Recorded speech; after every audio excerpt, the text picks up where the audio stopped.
I tell you, I got the family tree this time. So moving on chronologically, after Sally comes Charlie, and we'll get him later. And then bringing up the caboose is Ronnie. And we've excuse me, kind of touched on this already. Dave and Ruth were quite a bit older. Yes.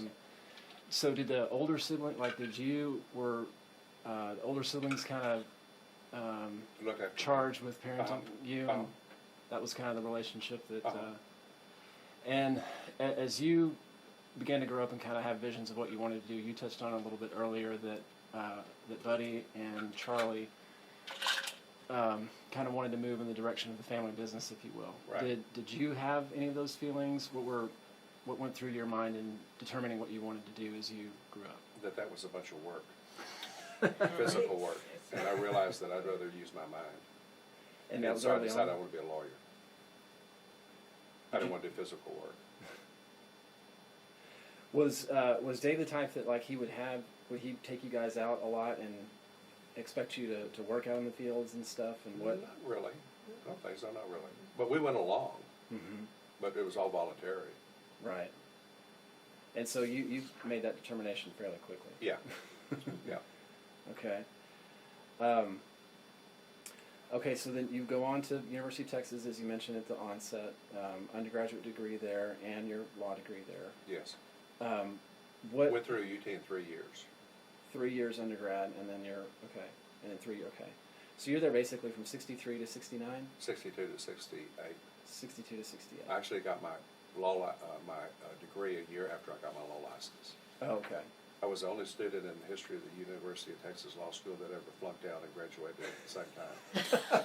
And what happened was I was going year-round, and at the end of the 6th year, I was so burned out that I miscalculated my hours for graduation by 1 hour.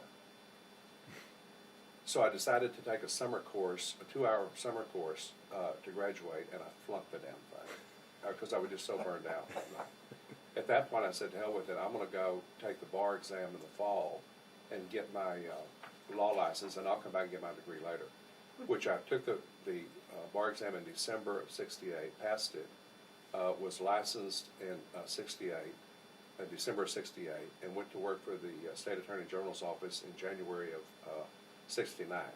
That spring, I made arrangements with the office that I could go back that summer and pick up that course again, and I knew I'd pass it this time.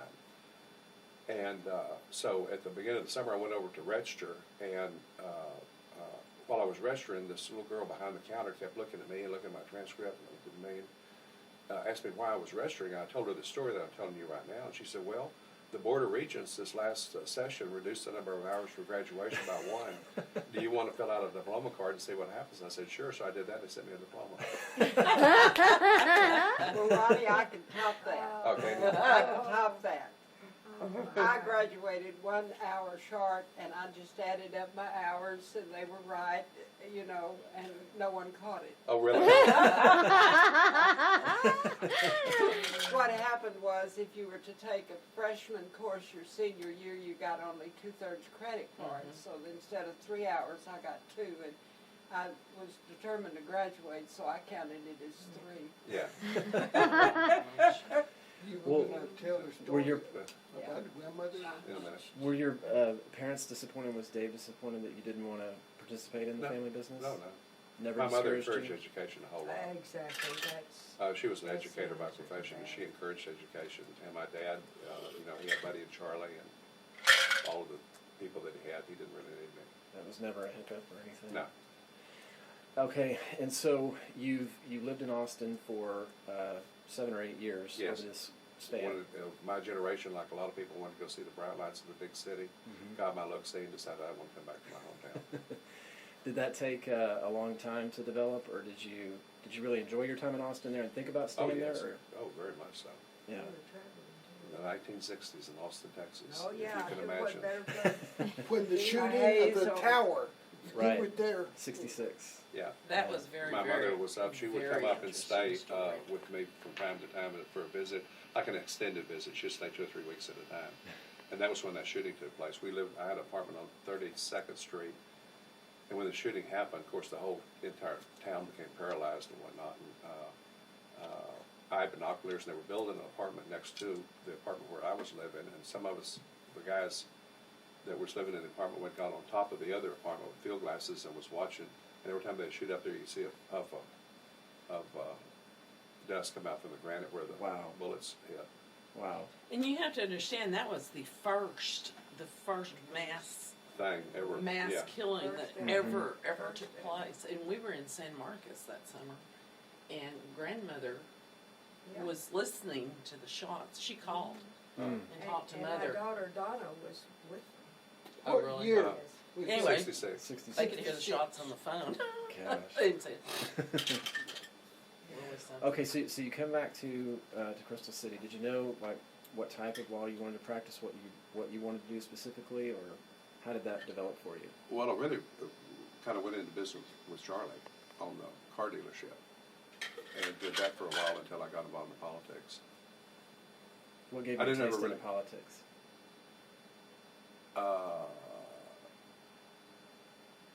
It was kind of like something permanent, rather than just kind of being afloat and going with the wind or the tide. Mm-hmm. Did you align yourself with anybody here that was a political power broker or something like that? That was a mentor of yours in that sort? Not really. You just kind of did your own thing? Yeah. Okay. Yeah. Well, okay, during that time, you kind of alluded to it a little bit, Austin in the 1960s, but Crystal City at that time, when you came back, a lot's going on. There was La Raza, all those things. Yeah. And you actually had some active roles in some of that activity, is that correct? Negotiated the resignation of Jose Angel Gutierrez as county judge. He and I was often asked later, did the Anglos kick him out? No, his own people kicked him out.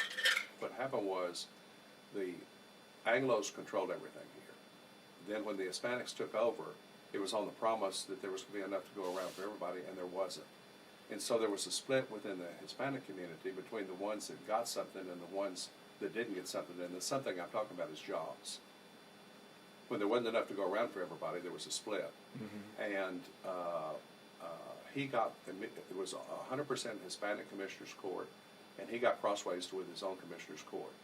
And for some reason, he decided to quit coming to work. And so the commissioner's court cut his salary off. And I negotiated the commissioner's court to pay him some money to get rid of it. And then they appointed me to take his place. It's accurate to say that he was the leader throughout that. Absolutely. Absolute leader. Absolute leader. And I guess other than the obvious, not showing up to work and stuff, with hindsight, do you think that he mismanaged some things throughout that? Very much so, I think so. Okay. And looking back on the things that you did or the things that you saw, again with the benefit of hindsight, are there any things that you might have, that you feel like you would have done differently or managed differently, or how do you feel about how things unfolded for the town and some of the things that... Well, he alienated everybody that was outside of Zavala County. Zavala County was like an untouchable. When I came into office, a lot of government agencies hadn't had any contact with Zavala County in a number of years. And they were very upfront with me and said they didn't because they thought all these people down here were crazies, or radicals, bomb throwers, things like that. And it was my job to heal everything and say, no, we're not. Do you think the town suffered from leadership issues at that time or anything? Do you think that the town was served best through that process? Well, it depends on who you are. If you were, there were a lot of Hispanics that benefited from it. There were a lot of Anglos that didn't. In other words, he became that whole movement, and him in particular, became like a racial thing. Okay. Okay. Well, again, kind of keeping it to the personal touch here. How did you meet Mary? I was when Charlie was selling cars. One of my jobs was to do the title transfer work, and she was working in the tax office. And I was in there one day transferring titles, and she saw me. We started talking. Did you date long, or? Yeah, Yeah, because we didn't get married till 1988. Mm-hmm. But she told me later that, see, when I was in high school here, it was completely segregated. The Anglos didn't date Hispanics, and Hispanics didn't date Anglos. Mm-hmm. And she told me the story that I had a convertible, and when I was a sophomore in high school, and she told me the story later that I don't remember it, but she says that when I'd come to school, she and I would talk at school in the parking lot and whatnot, and that she said when I walked into that tax office that time that she I was a goner before I ever got out the door. But she said that she fell in love with me in high school. Yeah. Oh, okay. And I didn't even know anything about that. Okay, well, again, kind of somewhat sticking to a chronological theme here, moving on to Joyce. I think Joyce has a kind of a special place here because these are the children of Dave and Ruth Carr, but this is the oldest grandchild who The first grandchild. first grandchild, sorry, that has that actually got to have a relationship with him. He passed away before we were born. So, what are your memories of Dave? Did he spend much time with you? What? Oh my gosh, he loved kids.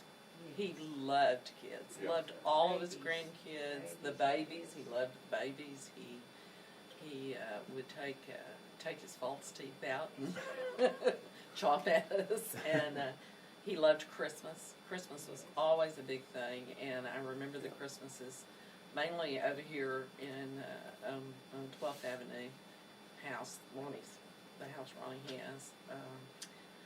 They would decorate, and there would be, some years there would be presents everywhere, as they alluded to earlier, some years that weren't quite so many.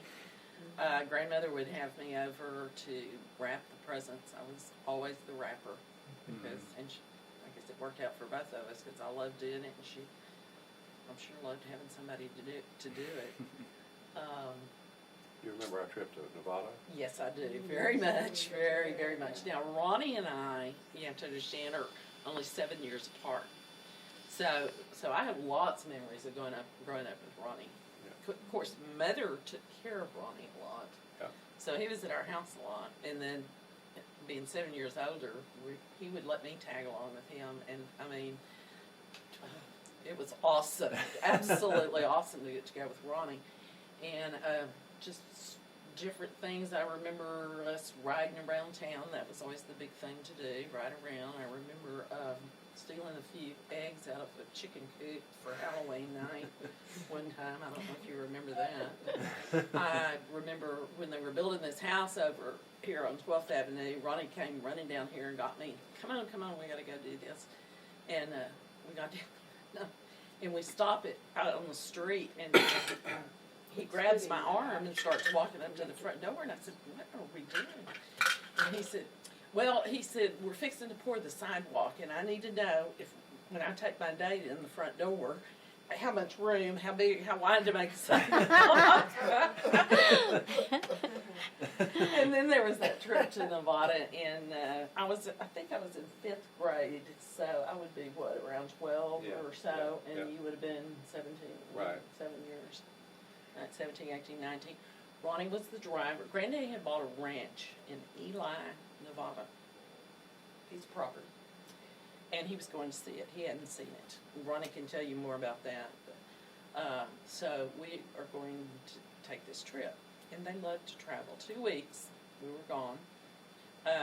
The only place we stayed more than one night was in Las Vegas. We stayed 2 nights, and in Ely, Nevada, we stayed 2 nights.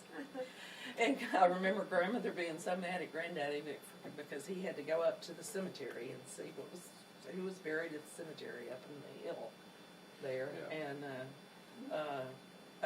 another thing I remember from that trip was Grandmother and I would sit in the back, and Ronnie drove. Granddaddy sat in the front. Well, we were hungry, and there were some cookies back there, but they were kind of hard. They'd been there for a while. So Grandmother pulls out the bottle of whiskey and she's softening them up with this. She's pouring it. I know I shouldn't tell her. This is our teetotaler grandmother. She didn't have Yeah, anything she never else, did. but- Never saw her take a drink. But she was softening those cookies up, and Ronnie had a bump about that time, and it spilled, and Granddaddy started screaming, "Who's drinking my whiskey?" Nobody, and he just kept on. I didn't know whiskey. Oh, but that was fun. That was fun. We had Yeah. a lot of fun when we were growing up. Just to add something to that, when my dad did drink, for some reason, he would like to hide it from my mother. Oh, yes. And, Good because she reason. was a teetotaler. And what he would do is he'd rinse real good with Listerine before he came home.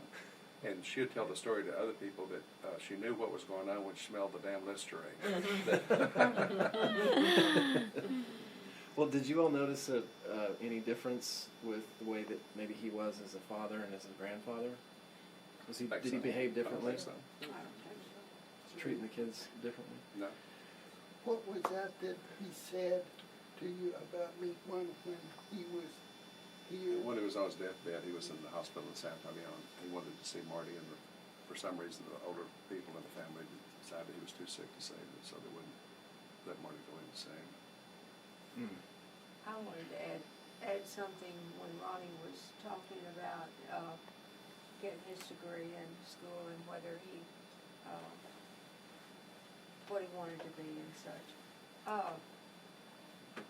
You were in you were in college when Daddy died. I was in law school. So 1965. so that was a factor too, and he had been sick.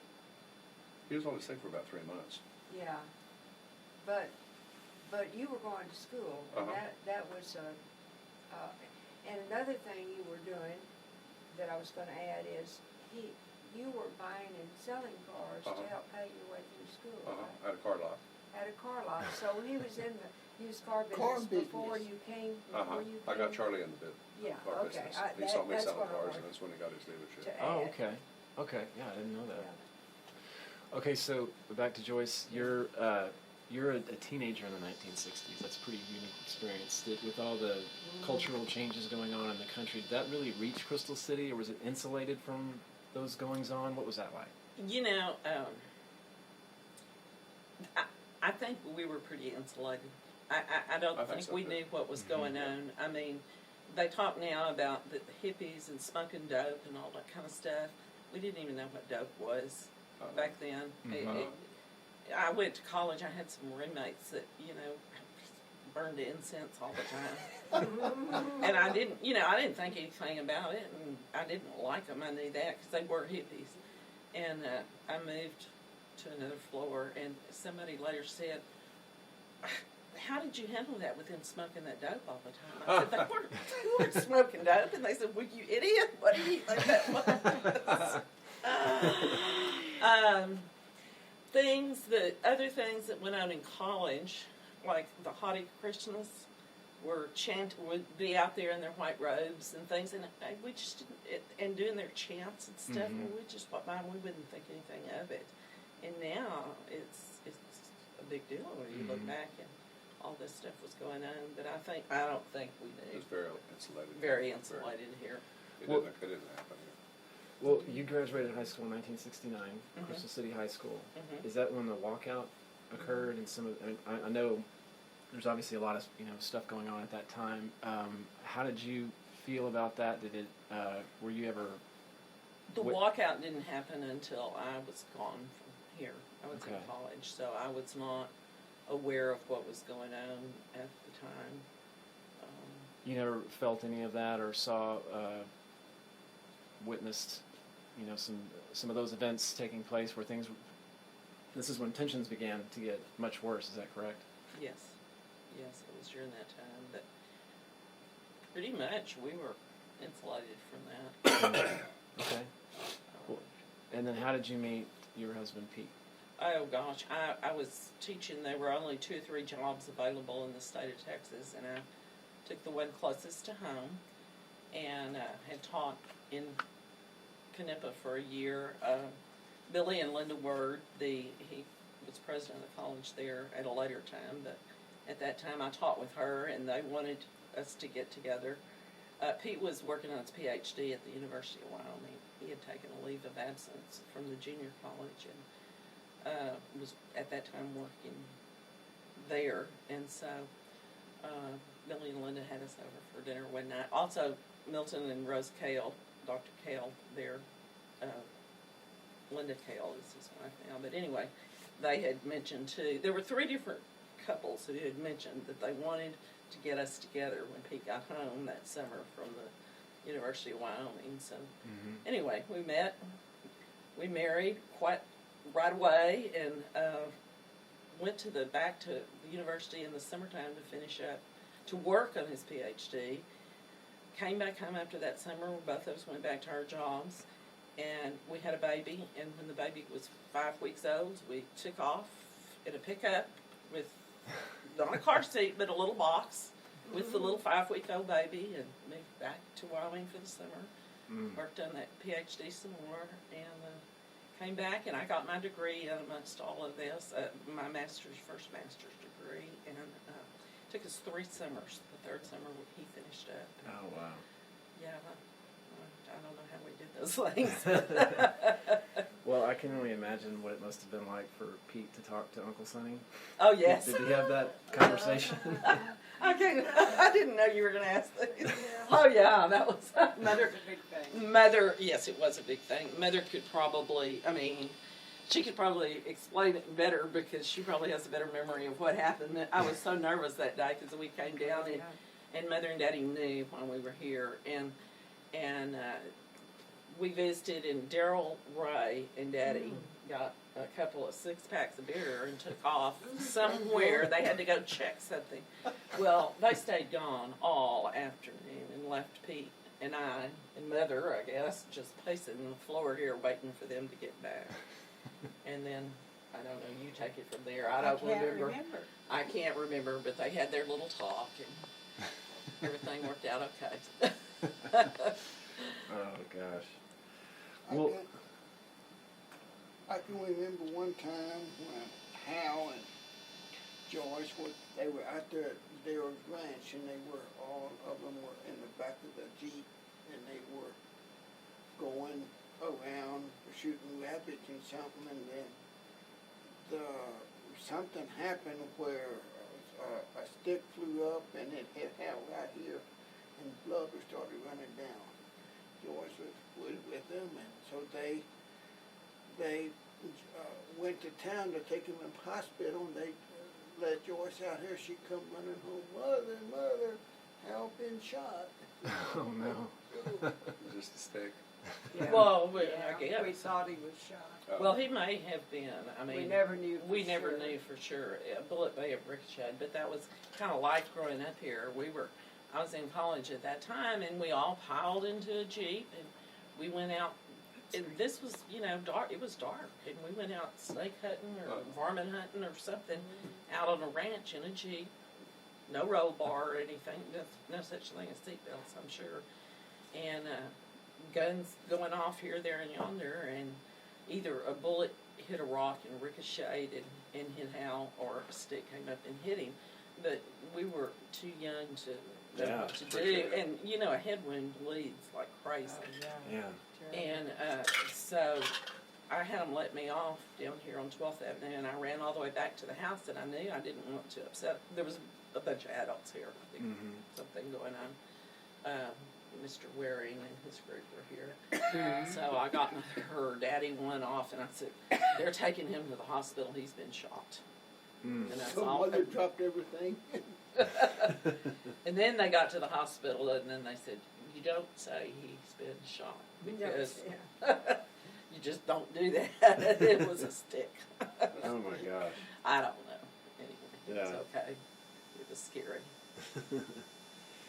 Well, do any of the 3 of you ever kind of find yourselves becoming aware of like personality traits from Dave or Ruth, like you feel like, oh my gosh, that's my father, or that's my mother? Do you feel like you picked up a lot of those things. I'll just say this real quick too. I thought it was interesting that you said, I was not really fully aware of this, that it was Grandmother Carr that really instilled the value of education, and that's something that you feel like really was embedded in you by her. Yes.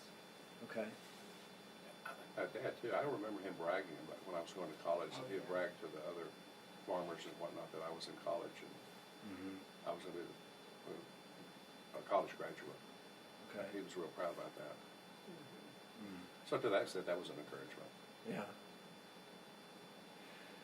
But do you feel like there are certain distinctive personality traits that you picked up from them that you can kind of see in you that reflect from them?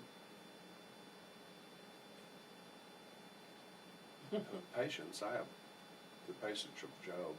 You have to as a judge anyway. And who does that come from? I think my mother. She had a lot of patience. Okay.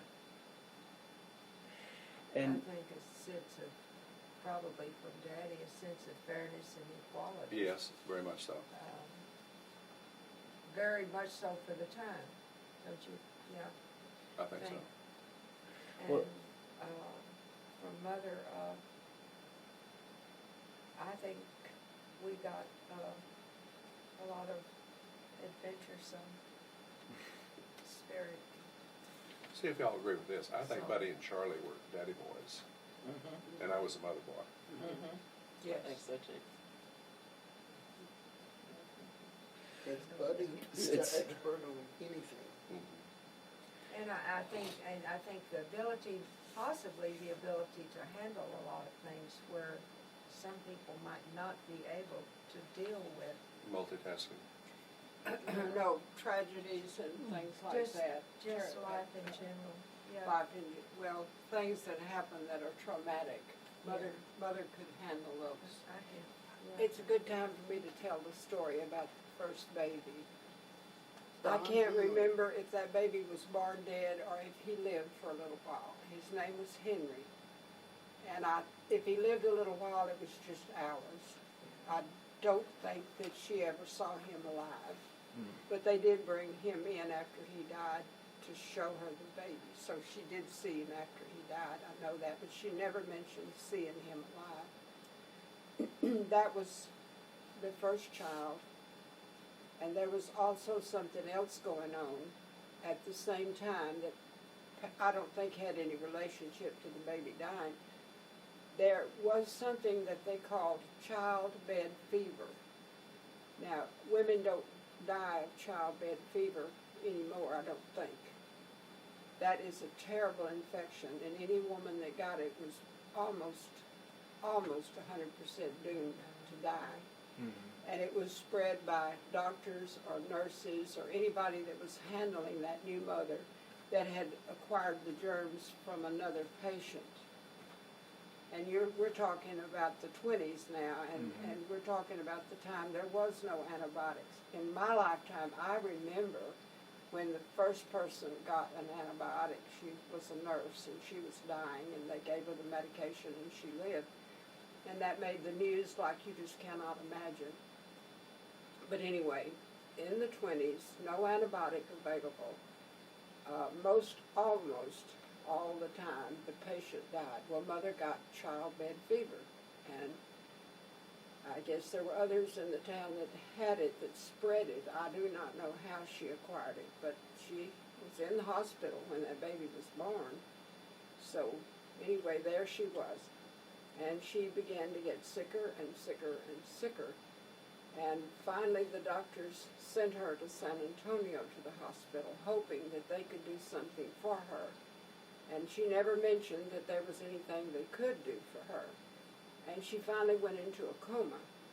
And she always said, never talk about anybody that's in a coma, because many times they can hear what you say even though they're not responding. And she could hear what was being said around her, but she couldn't respond. She was in this coma.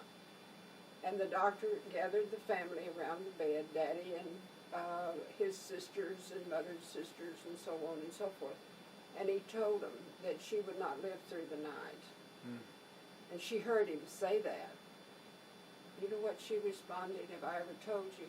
No. She said, I will live through the night. Wow. I didn't know that story. You didn't know I that didn't know that story either. She told it to me many times. And she did. And she Wow. did. And what was the story about, when they brought the baby in, they had put powder or something on the baby? Johnson's baby powder. And they after had- that, she never, every time she smelled it, she just would recall. It was, we Never forgot always that smell. never forgot that smell. Mm. Aunt Madge was one of the sisters that was there, and Mother, when she recovered enough to leave the hospital, Aunt Madge nursed her. She stayed with her for a long time and took care of her, and I'm sure that was one factor in her getting well. Recover. But she was at the point of death when the Oh my doctor, gosh. when the doctor says she will not live through the night, you know, Mhm. where she was, Wow. said, I will live through the night. Well, it obviously sounds like going through an experience like that can really make you Yeah. such a solid person, and it sounds like she's to be very much commended and admired for the patience and the management that she practiced with all your homes and all that she had on her table. And as you said, she just did it with a really even hand. I've always said she could hunt bear with a switch. She was something else. How did, because again, it sounds like, Dave was this kind of commanding force, and as you said, he had to be in charge. How did they balance together? Did she ever kind of need to take charge sometimes, or how was that? I think she made it possible for him to be in charge. Okay. Yes, it's a good word for it. She did what a wife needs to do with a husband like that. She was very knew dutiful. how to deal with that Yeah. and free him up for what he had to do. Mm-hmm. That many women would have just cleared a spell and had a fit, and demanded special attention, and I will not do that, and what do you mean 5 homes I have to take care of, and, I never heard her complain of anything. She Was just your grandma pretty smart? Yes, Oh, Very smart. very. Yes. she just went about her work. She I had really think she freed- innovative ideas too. I remember grandmother once Fun. telling me, her idea was that they ought to make a floor that was in layers. Did you hear that? The inventor in her, yes. Yes, they Go should ahead. make a floor that was in layers, so that when it got dirty, you could peel off one of the layers and throw it away. And there were several. Several. Or things. artificial grass, it was just the very idea, what are you thinking of? And of course, they do it now, and there were other things. I know she wanted to make dried pinto beans, and she really worked on me for a long time to help her with that. And, many years later, I saw on the shelves. You've heard the expression that opposites attract each other. I can remember that my dad would throw these wild-eyed fits over things. And he later settled down and whatnot, but when he was in one of his fits, he just was in this wild fit. And I don't remember my mother ever being cross one time. No. Never crossed one time. Very positive. She would freed- remain as I steady said, even she- through these periods when he Oh, was yeah. throwing a fit. That was part of her freeing him up to do what he did. I think it was she- kind of like a release for him. It was definitely a release for him, but he didn't have to fight her as well, Right, you see. yeah. Mm-hmm. He was free to get rid of his frustration, but he wasn't going to be retaliated against by Yeah. her. And And so he how was silly it free. was, I remember, I must have been in junior high or something like that, and, no, I had to be in early high school, because this house, on 12th Avenue, I moved in when I was a freshman, I think. And it was late in the afternoon, and it was Dave and Harold and Buddy and maybe somebody else, and they were arguing over the next day who was gonna get the tractor. And Dave was drinking, and he got into one of his fits, and I left to go to the movie down at the Guild Theater, and I came back 2 hours later, and they were still out there arguing over this tractor, and it even got even bigger over the thing. I say they, he was conducting this argument, his own argument, His own and I argument. kind of Yeah. butted in or Arguments. something. I was just a little kid, and said, "What, are y'all still arguing about this tractor or something like that, and he cut me right off. He says, "This is my argument." I just went into the house. This is my argument. Well, I think that you got the theme sort of from Annette's stories and about Mother, and I'll kind of add to it. She didn't put any boundaries on us at all. That on me, no boundaries. Because we had our own boundaries and they were set. Daddy's. Yeah. But I know that the summer after I graduated from UT, I had a friend, it's a couple of friends. I mean, they were going to drive to California. They lived there, and my good friend, my best friend Jody, had married and moved to California, and I talked to her and I said, "Well, I'll go with y'all and I'll visit her." And told Mother, and she slipped me a few $100 bills and said, "Fine, have a good time," you know. And I got as far as Austin. I was staying at a hotel in Austin, and I guess she figured I'd be on the way before Daddy got wind of it, and he called and he said, you know, he convinced me that I would be coming home. Well, you know, not going to California with a bunch of people, you know. I was. So, but that's just one story. I mean, yes, he was constantly really hammering home, and he was very aware of threats and danger and wanting to make us safe. Protected. Protective, yes, protective. So, What is that? I was working as an associate school psychologist before I learned that it was a sin to get money out of your mother's purse. They gave the boundaries. I was the oldest. There were 5 children. Mother was taking care of 5 houses at some point, not during my childhood, but they were very busy people. And I did a lot of the shopping and the buying, even though I was early teens or whatever, maybe even before that. We lived about 5 blocks from the grocery store in Mathis. And when she told me what to buy, well, she knew and I knew that I would go to her purse and get the money because that's what I was supposed to do. There was never a thought that I might be stealing money from her purse. And all my life it was that way.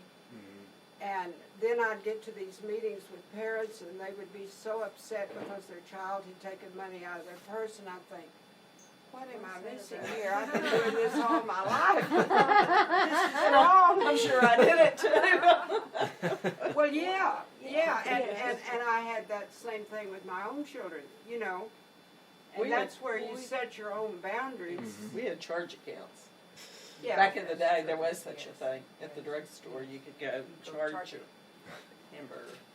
I wanted to tell 2 quick stories about Mathis, and one is kind of what you're talking about boundaries and whatnot.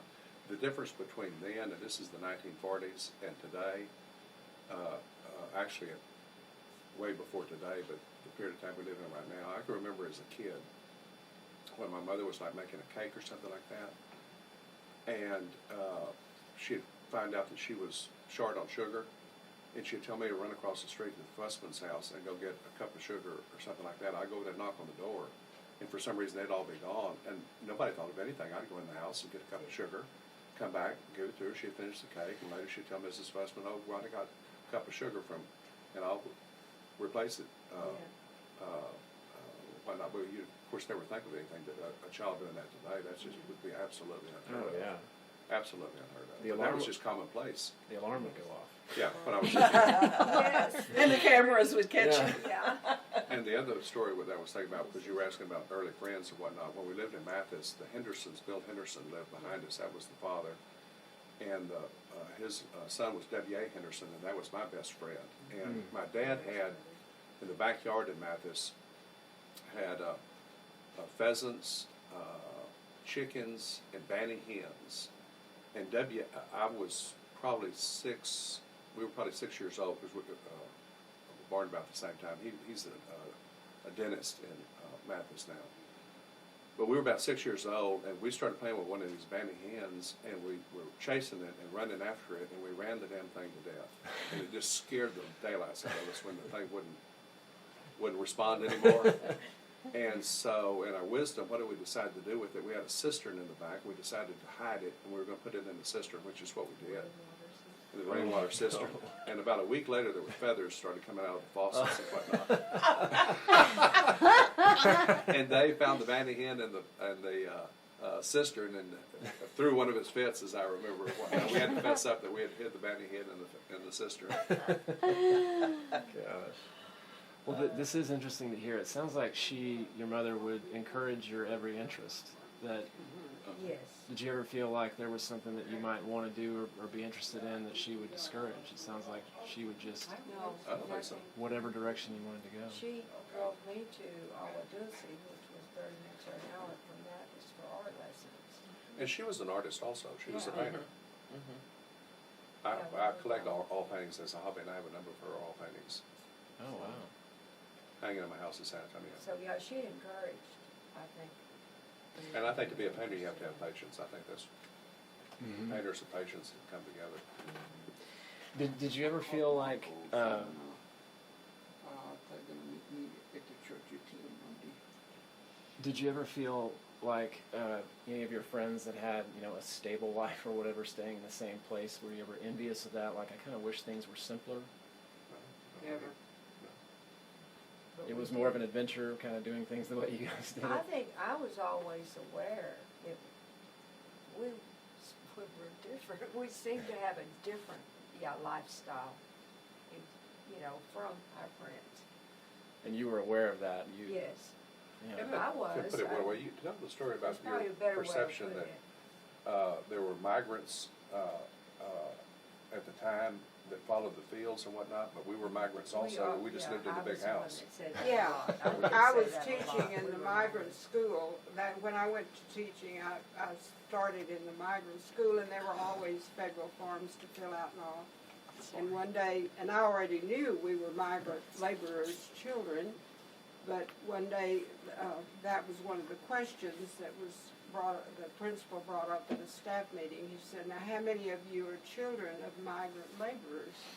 And I raised my hand, and everybody just ha, and it was Frank Dunkel. He said, "You're not a migrant's child." I said, "Well, I certainly am. We followed the crops. We went here, there, yonder, and that's what your description says."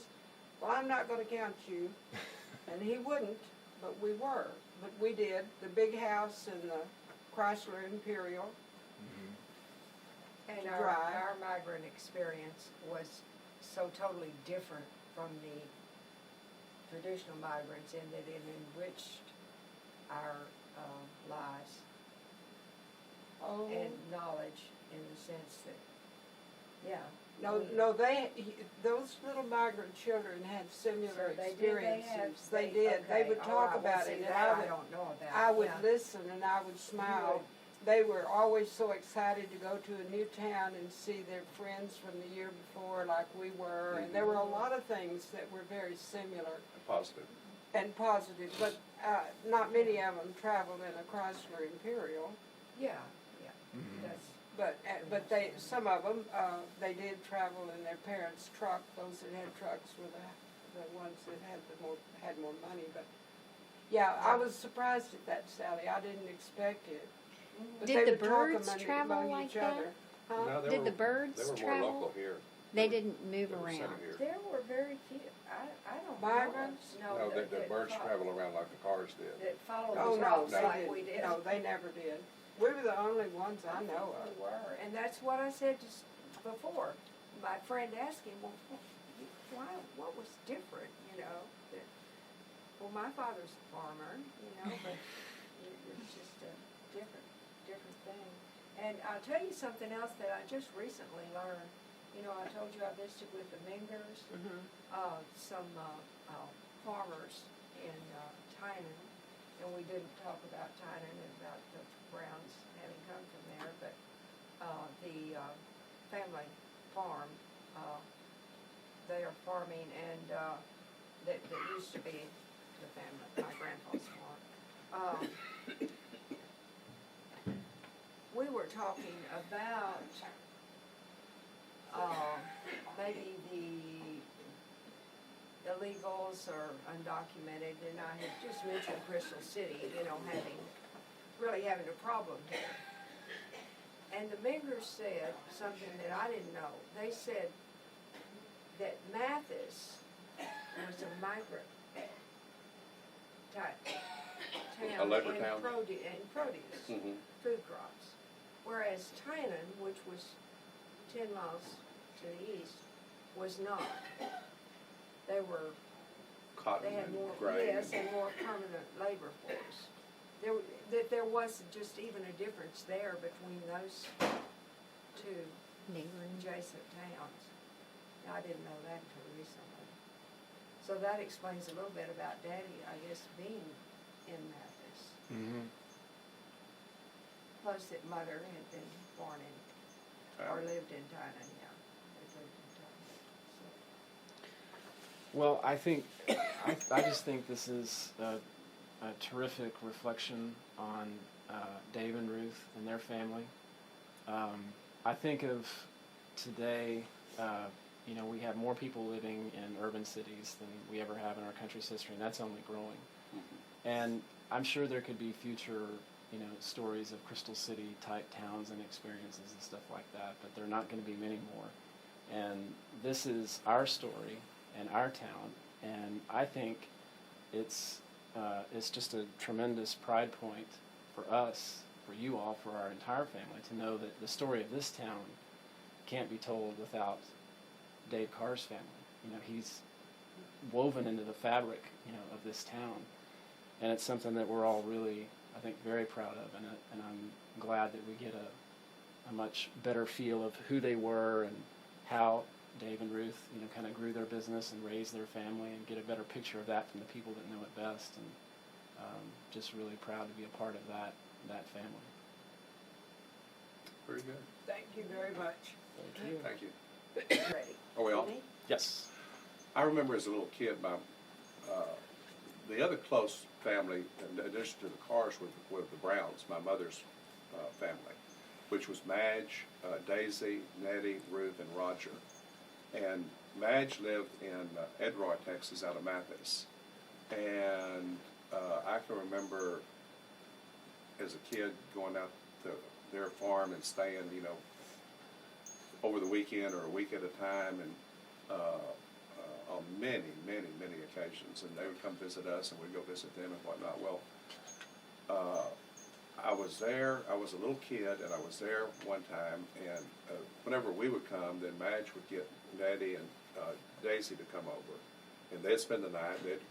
Madge would get up at 4 o'clock in the morning and cook. There was no air conditioning, so she'd get up at 4 o'clock in the morning and cook all the meals for all day long: the breakfast, the lunch, and the supper.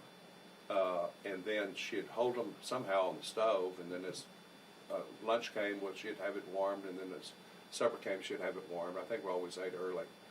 And then at night, they'd all go to bed at the crack of dawn, the crack of dark, because they got up so early and whatnot. And then they'd talk in the night. And my mother and Madge always slept in Madge's bed, and I would sleep on the couch, a fold-out couch in the living room, and Daisy would sleep in the other bedroom. And I was laying there one night, and they were all talking, and I realized all of a sudden that they were all talking about 4 different things. There were 4 different conversations going on, except they were answering each other. But they were all talking about 4 different subjects. Like they were talking to themselves, but again, they were answering each other about whatever the one that the other person was talking about. And Annette, would you say something about how you and Sally would treat the food on the stove? Oh, It's terrifying. we were not going to eat it. We knew it was poisonous. We say, we're not going to eat that food. And we'd get so hungry that we'd have to eat it. But she would boil it every few hours, bring it to a boiling point and let it boil about 10 minutes and then cut it off, and that sterilizes everything. So that's how she kept it during that 100-degree temperature. And we were just not going to eat it. That's all there was to it. But we just finally give in. I remember it always was good food. Well, I need to add to that, and you can probably expand on it. Actually, this is when Aunt Madge was much older, that we're talking about a time when she was much older. When we were young, when I was little, and probably Annette, the whole house was arranged differently, and the kitchen was very antiquated compared to her modern kitchen that she remodeled in the 1950s. But she was a wonderful cook, and they had eggs. They had their own chickens and their own grew- garden. Well, they took eggs to Carcass to sell them. I mean, we crated and candled and packaged eggs, and also had a cream separator. Mhm.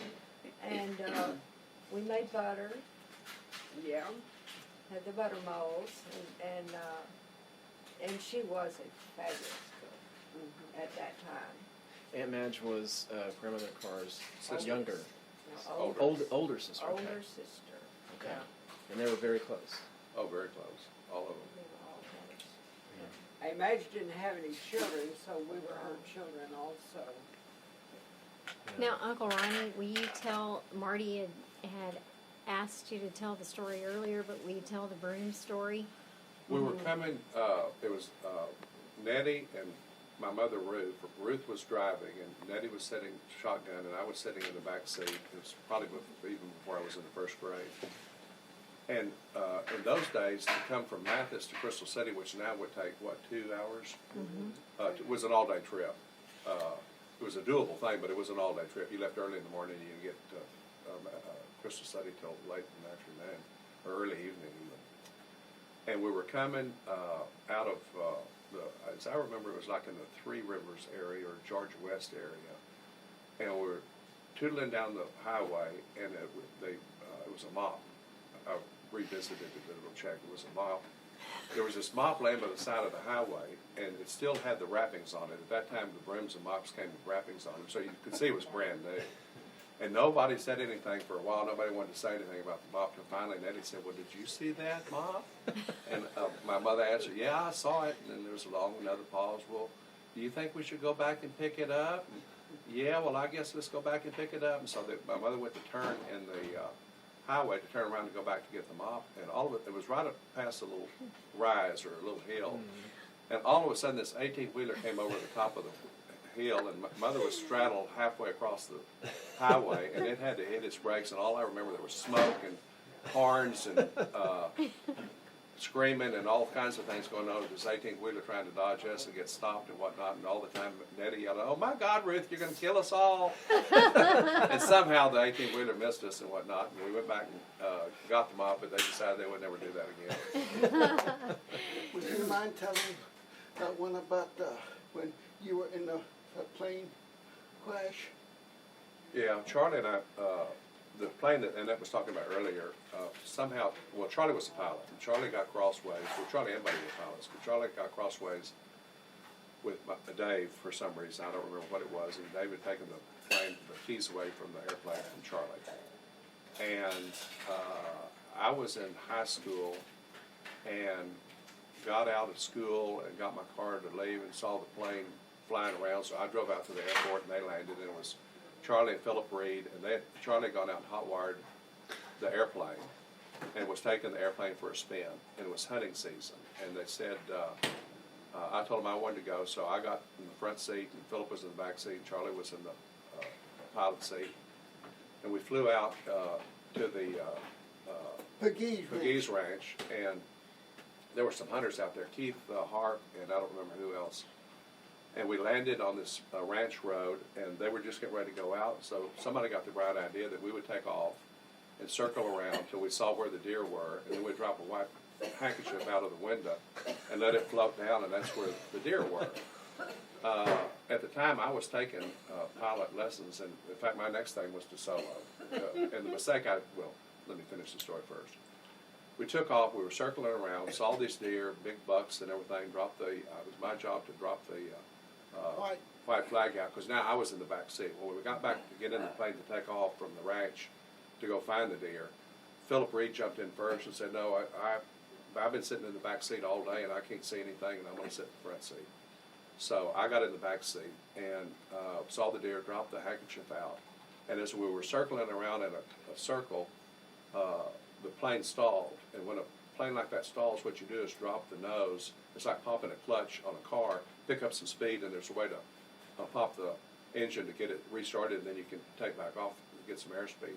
We didn't have the altitude, so Charlie flew the plane into the ground and we crashed the plane. It tore it into about 3 or 4 pieces. I remember coming to, I had prickly hair on me and whatnot, and I was kind of in a state of shock. I knew something had happened, but I didn't realize what. Then I realized, well, my God, I was in an airplane. Now I'm on the ground. I got this prickly hair all over me. We crashed the airplane. Well, the people that were hunting saw us go down, and they came and picked me up, put me in the back of a pickup, and well, they called for I don't know how they got the ambulance out there, because like you said, there wasn't any cell phones or anything like that at that time. Did you drive to town and I tell guess somebody in town? I guess that after they took me to the hospital, they went and got the ambulance or something like that to get Charlie and Philip in. And I walked into the hospital. I only had one shoe on, and they say that I walked up to the counter there at the hospital and whispered, "I think I've been into an airplane crash." Oh my gosh. And Charlie got a bad broken leg out of it, was in the hospital a couple of months, and Philip Reed got vegetableized because he went through the windshield of the airplane.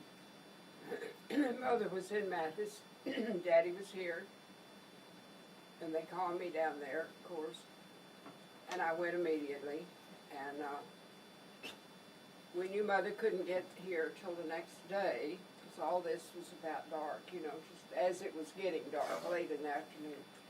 And Daddy said to me about midnight, he said, "You need to go on home and rest." I said, "I'm not leaving here till my mother comes to take care of these boys. I just, you know, I can't leave."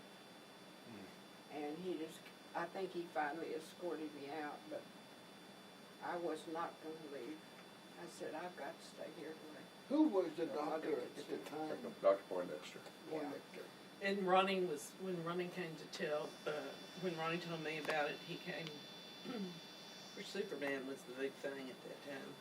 And he came in and he said, you know, whatever about his accident, and he said, they were saying, "Look, it's a bird. It's a plane. No, it's Super Ronnie." That's how he told me. So did they take x-rays? Oh, yeah.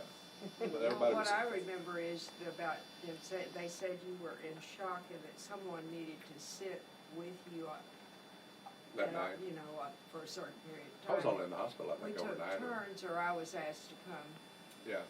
and sit for an hour. So how did Dave respond to this with Daddy hot wiring the plane and not supposed to be flying it? Well, I think he was so relieved that nobody was killed that he kind of overlooked everything. I want to ask a selfish something that I've wondered about. Did Dave die in July? Because I was born at the end of July. March. He died in March. March 25th. 65. And so I wondered if he knew I was coming. He must have known that I was coming. And who would have been the next to me? Donna? Would have been No, the baby? all yours were born in the 50s. Lynn, I think. No. No. Diana's younger than I am. Okay. And Lynn's younger. And so I was thinking, who's older than me? Yeah. Donna. What year was she born? Donna, 59. 59. She would have been 6 years old. It does. I don't think she was 6 years old when He he died died in in 63. 65. 65. Yeah, I- 65. I was gonna say, I was in the 8th grade, so that would have been about. Well, about right. I had always heard he died in July, and I was born in July. But he died in March. Yeah. March 25th, though. April, May, June, July. yeah, I'm He sure probably knew that Yeah, you were on the way. yeah. I'm sure he did.